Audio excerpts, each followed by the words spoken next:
Hello, my name is Mariana, and today this is a special reading for this full moon in Sagittarius for the patron community. And because of that, I'm doing this reading with just my astrological oracle deck. So these special cards, none of the tarot cards are in here, they are separate here. So if you've seen the thumbnail, then you'll see that there are only astrological oracle cards. And it's interesting because when I was sitting down here to pull cards and I was shuffling and shuffling and shuffling, nothing was coming through. And I was like, okay, so then another full moon that there is not going to be a message for the patron community, which makes me sad, to be honest, when the cards are muted or silent. But then I realized, because especially of the message that is coming through, that this full moon in Sagittarius, although it is bringing this lucky strike or like various opportunities, because Sagittarius is such like this bountiful and hopeful and optimistic sign that is, it's just infusing us all with this hope for the future.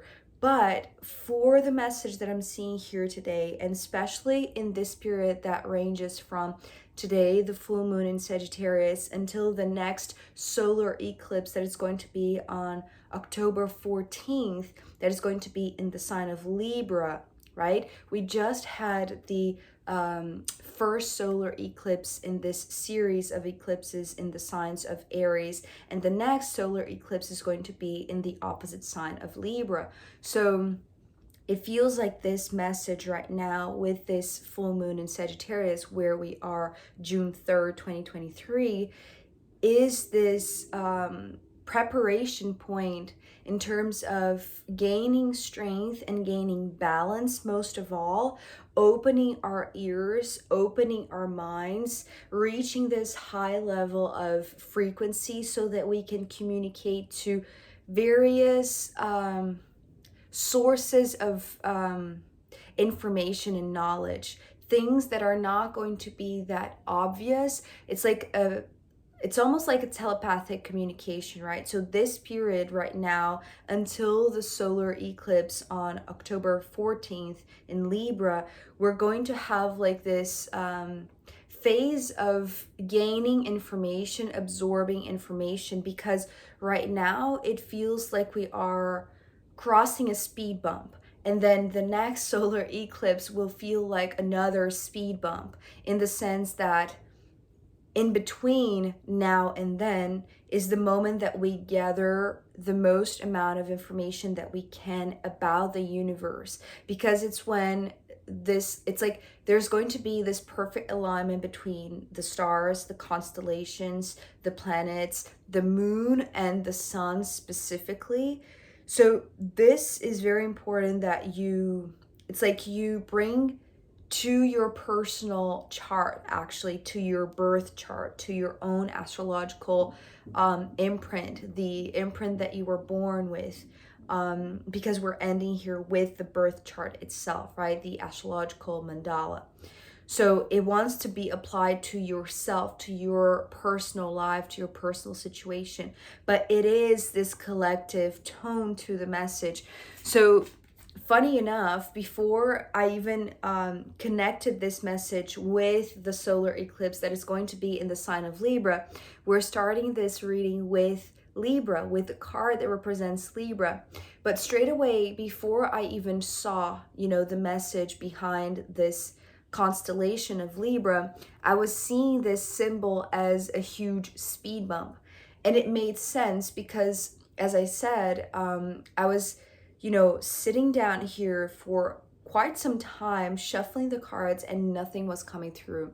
And then when this card came through, it hit me with this phrase, like, you found the speed bump. You're in the middle of the speed bump. You are supposed to be slowing down, because this is how you find balance, right? It's only when you slow down, especially because, now connecting to the last solar eclipse that we had in the in Aries, right? Is like the first one of the series of eclipse in Aries and Libra. So the first one that we had at the end of April, right? 19th, 20th of April, we had such fiery energy, right? Such powerful and potent energy that was transforming us in such a huge, deep, profound way, especially because after that solar eclipse in Aries, we later on, beginning of May, we had the lunar eclipse in Scorpio. So, a sign that is co-ruled by both Pluto and Mars, right? And Aries is already ruled by Mars. So a lot of fire, a lot of change, a lot of active transformation. And now, right, it's like this, the repercussions from that eclipse season right now, it's like it's wanting for us to find balance so that we can slow down and realize that the only way to find balance is when we are, it's like silent, or when we are at peace, when we are in harmony, right? Libra talks about harmony. And it's interesting because the type of harmony that I'm seeing here, it's not just with oneself, right? It is with the universe, because after this speed bump, which seems to be the place that we're at right now during this full moon in Sagittarius, the first card that came after the Libra card was this constellation card that is the Orion's belt, right? It's the representation of the Orion's belt constellation. And if you see here in this middle portion, it's like this alignment, the perfect alignment of the three sisters. So it was really, really interesting, because to me, it felt like the gathering of three sisters, right? Three perhaps entities, three people in your life, you and two others, but three things, three energies, three consciousnesses. But when this card came after, I was like, okay, so there are more entities, there are more beings, there are more energies wanting to communicate, because another constellation came through, and this represents the Pleiades, right? The Pleiadians, right? So another name for the Pleiades is the seven sisters. So we have here the three sisters in complete alignment, and then we have the seven sisters wanting to gather up, wanting to be part of this communication, because Mercury is coming next, and this Mercury talks about communication, an open communication. So it's interesting because I feel like there is communication between these three sisters happening, in this constellation of Orion. There is conversation happening between the seven sisters in the constellation of the Pleiades, but they want to communicate with us, and in order for us to hear them, in order for us to receive this contact between them, from both of them, between them and us, we need to find balance, we need to find harmony. So therefore we need to slow down, realize that this moment of passing through this speed bump is not, it's not meant to be punishment, right? It's like, because I was just thinking about, like, I just wish the cards would talk whenever I show up, right? This is my intention whenever I say that I'm ready, but that is so arrogant of me. Now that I realize that, it's like, it's very arrogant, right? It's like, they need to be ready, right? The stars, the universe, the universe is here actually. So the stars need to have like these internal conversations between their own people, their own group, right? In order for them to establish a communication with us. And it's only when we are here on earth as human beings, right, with the level of balance and with the level of attunement that we reach, that's when they are able to communicate. Unless we slow down and we tune in and we find this harmony, we raise our vibration. It's like it's really hard for them to communicate, right? Because if we think of this as, this scale that is balanced. And it's interesting also, something that I was noticing with the three sisters with Orion's belt before even the rest of the cards came through, is that when we think of the scale, right, of justice, right, that Libra represents in a sense, we think only of the two plates, right? The two sides, the two perspectives, the duality, right? Because we are so immersed in duality, right? But because we are in this speed bump, we are crossing over this speed bump and we're slowing down, we're able to realize that actually the scale, in order for it to be balanced, it needs something that it's grounding, right? It needs a third thing, right? So a scale, it's not made just by the two plates. It needs the thing that structures, right? That staff in the middle, that pillar, that structure that is holding space. It is the stability point, right? That enables the two plates to move and find their own harmony between each other. So I feel like maybe this is all the topic of conversation between these constellations, right?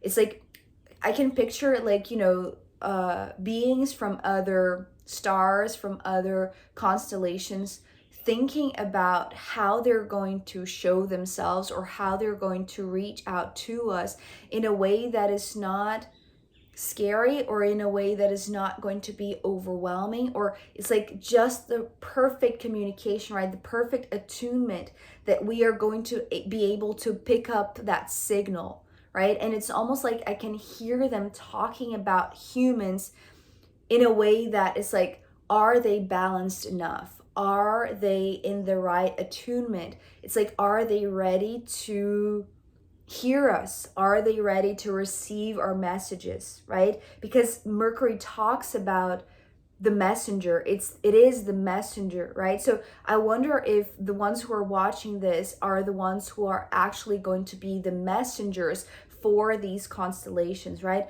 Channelers for these constellations, whether you're going to be on the receiving end, or whether you're going to be on the translation end, right? The one who's going to translate the message to others, right? Maybe it's just for yourself. You're just going to be the phone receiving this call, right? But maybe it's like you're supposed to channel that message and to pass it on to others. So it's interesting because I feel like that again, it can be very personal. We're going to get there at the very end here, but first of all, one thing that I was reminded, check where Mercury is in your birth chart, what sign Mercury is on, and also check what house of your astrological birth chart this sign of Libra is, right? Is it in your first house, the ascendant? Is it in your 10th house, the midheaven? Especially because the midheaven is the card that is at the bottom of the deck, right? So if you have Libra in your midheaven, then that's especially significant for you, right? But it doesn't really matter. It's like, check where Libra is in your birth chart. That is the area where you're supposed to slow down, and find also where Mercury is in your birth chart, because the sign that it's on, it's like that's how you're going to communicate. That it's like those are the characteristics that are going to expand or allow this communication with these other beings, right? That are finding their own alignment, right? It's like the three sisters are finding their own alignment. The seven sisters are finding their own alignment, so that they together, right? It's like if we think of the alignment between constellations and star systems, it's like the stars are aligning for us to hear the message, because the bottom row here entirely, right, talks about maybe the moment, and I want to say maybe because we'll know when we get there, right? That's the most obvious thing, I feel like, because I cannot be sure right now, but this is the inclination that I'm having from the cards. It's like when October 14th comes and the solar eclipse in Libra, right, comes, it's like it's going to be like the next speed bump. It's like this first speed bump, it's like the first sign, or the preparation in a sense for that speed bump, in order for us to really like tune into our own high frequency, to our own sense of balance and harmony and justice and truth, right? Everything that Libra represents. And that's when we're going to be able to hear, to communicate, to channel, to translate, to understand, right? The reason why I'm talking about this alignment between the sun and the moon in the next solar eclipse, not only because the card of the solar eclipse is here, but because after this Mercury, we have the moon card, and then we have the card that represents the universe. So the moon is talking about the mysteries of the universe. The universe is emphasizing that if we think of the moon as just our moon, the satellite that is, dancing around our planet, we're very, like, our mind is very shallow, is very restricted, right? It's like the universe here wants to point to the many moons that exist, right, out there, right? I can't remember exactly right now which planets in our own solar system that do have their own moons, right? And not only one, they have many. And I believe it's Jupiter or Saturn. And I think that Uranus, NASA and, astronauts, or, people who study astronomy found that Uranus also has, I don't know, many, many moons. And perhaps I want to say the most amount of moons in our solar system, right, is the planet that has the most amount of moons detected, at least so far. So I want to say that this moon is talking not just about our moon, right? The Earth moon, right? The moon that surrounds us and, gives us, in a sense, this point of reference in the night sky, right? It is the satellite that talks about the cycles that we experience here on Earth, right? That talks about, moving the waters in our system, in our own human body, in the planet. So think about not only our connection to the moon, and interestingly enough, the moon to me symbolizes the mother figure, right? This feminine energy that is so giving, so embracing, that lulls us into like this kind of like this relaxed, meditative state, which perhaps is exactly what this speed bump is wanting to be, right? This slowing down of the frequency so that we can be in tune with the mysteries of the moon, with the mysteries of the universe, because this universe card wants to expand to many galaxies, many star systems, many moons, many solar systems, many planets that are surrounded by other mysteries, right? You see here how it's like each circle here is representing like a solar system or like a galaxy, like a cluster of energy that for some reason, for some energetic, magnetic, physical or ethereal connection and energy, you have gathered through eons, right, to make up that cluster, right? So it's like that sort of frequency attunement that, perhaps is the reason why these other star systems, right, the Orion's belt and the Pleiadians, perhaps, they are talking about how to open up the gates of the universe through the wisdom of the moon, which is like a very receptive energy and a very intuitive energy, right? So tuning into that balanced frequency also talks about tuning in with intuition, right? And not with, well, because perhaps, okay, that's interesting. Mercury has a lot to do with the mind, right? With our conscious mind, and how sometimes we try to find reason and logic in things that are beyond logic, beyond the mind, beyond what our mental capacity, our limited human mental capacity is capable of reaching, right? So sometimes there is like this tendency to establish this conversation with beings that communicate in another frequency, in another language. We try to understand that in our own language, right? In our own human way of comprehending things. But this wants to be understood in another way, in a way that is intuitive, in order to decipher, in a sense, the mysteries of the universe, and to, it's almost like each moon has something to give us, right? It's like, just like a mother feeds its child, it's like the mother of the universe, right? Or the mothers, I want to say plural, right? Because it wants to expand from just one moon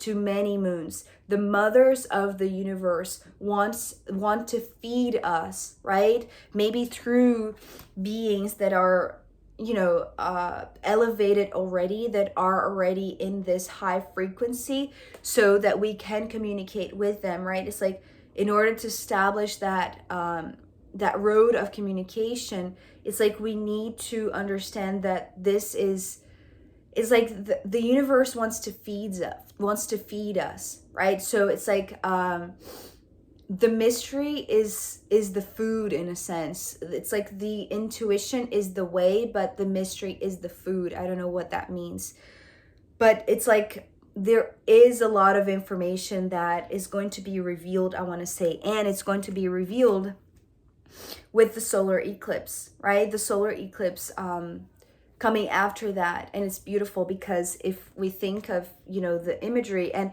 I was not, when I designed this deck, the cards, I didn't know exactly how to represent the moon. And I just, I didn't want to do like this full moon, like just one circle, because it would be too close to the sun representation. So, I just designed this. And the way to represent the solar eclipse, I don't know why. To be honest, I don't know why I drew this like this, but for some reason the symbols, right, that are here represented are so similar, because when we talk about a solar eclipse, we're talking about the moon covering the sun from the Earth's perspective, right? So the moon is in between the Earth and the sun. The moon is eclipsing the sun. And it's very interesting, because the next solar eclipse that is going to happen in the sign of Libra, it's going to be an annular solar eclipse. And what that means is that it's not going to be a total eclipse. It's not going to be completely dark, right? We're still going to be able to see some of the sun, right? It's going to have like this ring of fire. And it's very interesting also, because the next solar eclipse, it's going to happen, right? The shadow of the eclipse, it's going to go through the Americas, right? North America, Central America, and South America, where I am, right? And I know that most of you are in South America, North America. So the next solar eclipse, it's going to affect the Americas, and the shadow, right? Talking about the power of, the speeding up. Oh my God, it's so interesting, because this is the speed bump, but the eclipse is like this speeding force, right? So eclipses tend to accelerate the energy, right? To accentuate the power of the information, because when the shadow comes through, right? Because the sun represents the light, the consciousness, the awareness, right? And the moon symbolizes the mysteries, as I was talking about, the night sky, everything that is nocturnal, right? Everything that is out of sight, right? That we need to rely upon our intuition, right? That we cannot perceive with our open eyes, right? We need to open our third eye. Maybe that's the reason why the three sisters wanted to come through first, right? It's like the alignment of the three sisters. It's like one eye, the other eye, and then the third eye, right? Maybe that's the alignment that we require. And we need to exercise that with slowing down, right? With finding this lull state of like the moon, right? That wants to bring us into a meditative state. So the speed bump is in order to help us cope, in a sense, with the speeding energy of the solar eclipse that is going to come up in in October, right? October 14th. So when the moon covers partially, right, it's going to create covers partially the sun, right, it's going to create this ring of fire, right? So it's like the ring of fire is like this portal, right? And maybe that's the portal of communication, where the universe is going to open up to us in a different way, and in a way, I want to say, that is particular to each one of us. Because this next card that is ending this reading is the astro chart, right? Is the birth chart, is the mandala for every chart, right? Every single one of us that is incarnated right now, we were born in a specific time and place. So we have the specific mandala for each of us, right? Each birth chart is unique. So look at yours, check where the Libra sign is, which house it is falling in. Where is your Mercury? Where is your moon? Where is your sun, right? All of these energies are going to be activated during this, well, not only the full moon in Sagittarius that is happening today, but also the next solar eclipse in October, right? So, and also because of the bottom of the deck being the midheaven, check that as well, right? Which sign that is.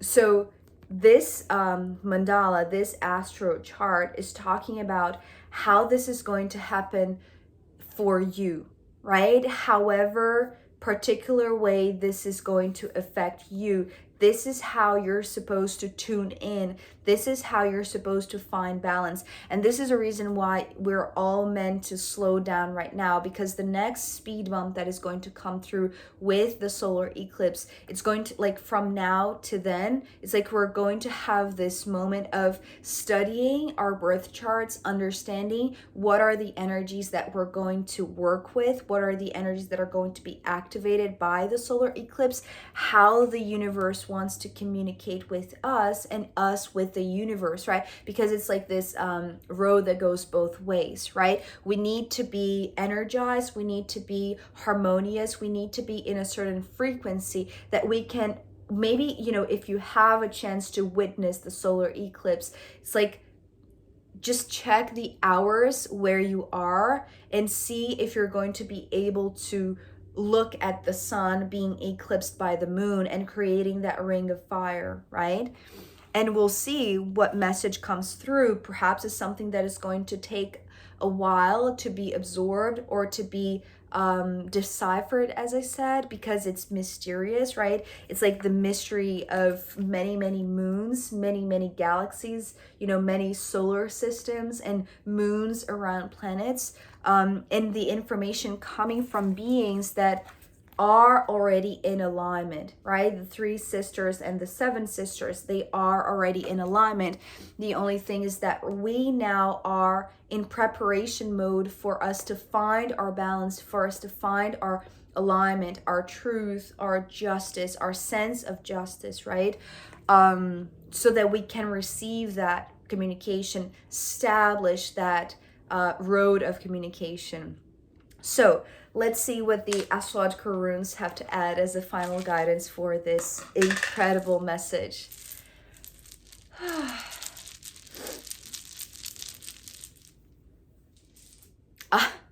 I almost thought that this was Mercury again, but no, it's Venus. So it's interesting because it's wanting also to emphasize the sign that Venus is in your own birth chart, right? So reminding you, check where Libra is, where your moon is, where your sun is, where your Mercury, and now where Venus is, because the type of message that Mercury brings, it's wanting to be like this development of a relationship, right? Venus is the planet that talks about relationships, establishing a connection. So again, because it's a communication that wants to be, it's wanting like to be like a continuous communication, not something that is, you know, one time only and then it's, you know, that's that, right? It feels like it wants to be like this development of a communication, of a relationship between us and other beings and the universe.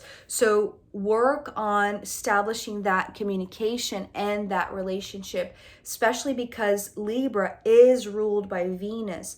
So it's the type of true relationship, right? It's like this just and fair relationship between us that are rising, our energies are, elevating our frequency to the point that we can establish this communication, this continuous communication and relationship with the divine, with other solar systems, with other constellations, with other star beings, right?